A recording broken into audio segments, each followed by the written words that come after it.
Bonjour et bienvenue dans notre cinquième vidéo de notre formation Office 365. Je vous remercie d'abord en fait pour vos retours. Franchement c'était cool de votre part. Et voilà, aujourd'hui on va continuer notre formation dans une cinquième vidéo. On va voir ensemble comment personnaliser notre entreprise. D'accord? On va parler un petit peu de thème, si on veut rajouter de logo, si on veut faire des modifications. Là, je suis connecté avec le compte Alio, ce n'est pas le bon. Donc là, euh, aujourd'hui, là, je suis sur Azure. Donc on va pas parler d'Azure, juste je me mets correctement. Là, je suis connecté sur notre admin de Microsoft, donc admin Office 365. Ça, c'est les comptes qu'on a vus dans les précédentes vidéos, l'hybridation des comptes, la création des comptes et ainsi de suite. Donc aujourd'hui, on va voir comment personnaliser. Pour personnaliser, il faut bien être avec un compte Global Admin, comme je vous ai montré. Ici, on clique sur afficher tout et on va y aller dans paramètres. Après, on va y aller dans paramètres de l'organisation. Donc là, on va vraiment modifier les settings de l'entreprise. Donc ici, on a les services, d'accord? Donc tout ce qui est l'authentification multifacteur, l'authentification moderne et courrier, ainsi de suite. Donc c'est pas dans cette vidéo qu'on va voir les services. On a aussi la partie sécurité et confidentialité. Donc c'est pareil, tout ce qui est réinitialisation de mot de passe, les stratégies d'expiration et ainsi de suite, tout ce qui est sécurité. Là, nous, ce qui nous intéresse, c'est le profil de l'organisation. Donc voilà, on a l'emplacement de données, on veut stocker nos données, l'envoi notification, ainsi de suite. Par exemple ici, si on veut préférence de publication. C'est quoi la préférence de publication? Ça c'est normalement pour les mises à jour. Voilà. Choisissez comment votre organisation obtient les nouvelles fonctionnalités et mises à jour du service à partir de Microsoft 365. Donc là, en fait, par défaut, c'est les versions standards qui est sélectionné pour tout le monde. Donc le standard.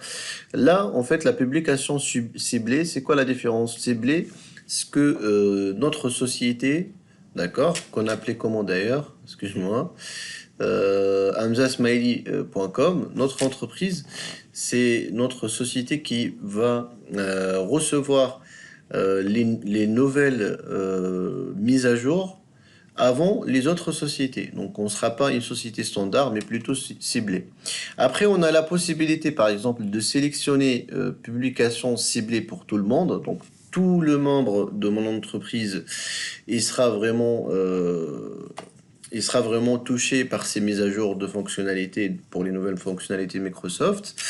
Ou je peux version ciblée pour certains utilisateurs. Donc je peux mettre un groupe, par exemple, d'utilisateurs pilotes que je valide d'abord sur cet utilisateur-là. D'accord? Pour voir si je passe en avance ou pas. Donc on peut ici par exemple cocher version ciblée pour certains utilisateurs et j'enregistre. Et normalement là il me dit si vous voulez en fait utilisateur sélectionné, chargé d'utilisateur. Donc là on peut sélectionner d'utilisateurs. Ok. Dans notre cas on va prendre le compte de Alio. D'accord. Juste on prend un seul, on va le mettre en ciblé, d'accord? Voilà, c'est enregistré, un utilisateur a été ajouté. Donc ça, on a vu ensemble la partie des mises à jour fonctionnalités d'Office. Sinon aussi, on a la partie thème personnalisé, on a les raccourcis clavier, prise en charge de l'intégralité et l'information par exemple sur l'entreprise. Et ici, si je veux modifier l'adresse, un jour si on modifie l'adresse, je peux modifier mon adresse par exemple. Je mettrai par exemple ici 1 rue je sais pas quoi.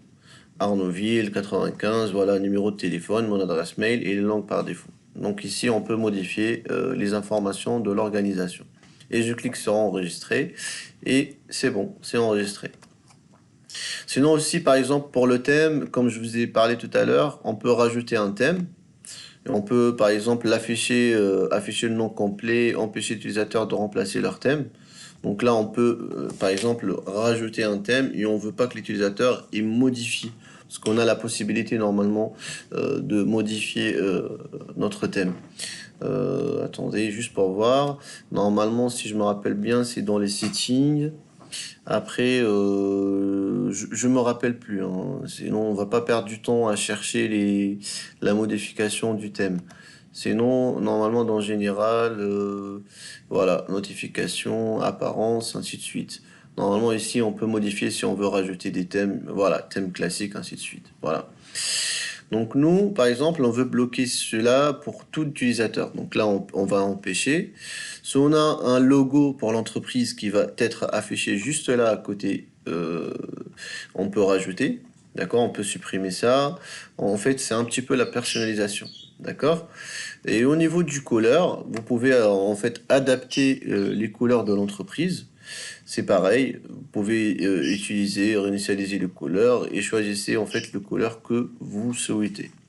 Donc là, nous, on va garder pour l'instant. On va cliquer sur enregistrer. Hop.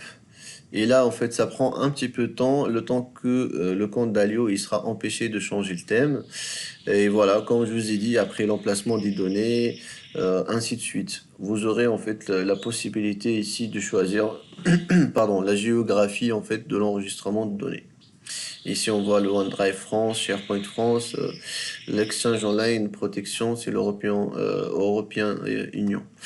Donc là, si je retourne au compte de Alio, ça va prendre un petit peu de temps et moi, je voulais bien faire des petites vidéos pour que vous sonniez pas. Donc, je vais voir s'il n'a pas pris automatiquement l'enregistrement du thème. Ben, en fait, je vous le montrerai dans la prochaine vidéo. Juste le fait de gagner un petit peu de temps. Voilà. Donc là, on a dit, pardon, setting. Ma connexion, elle est un petit peu lente. Ok.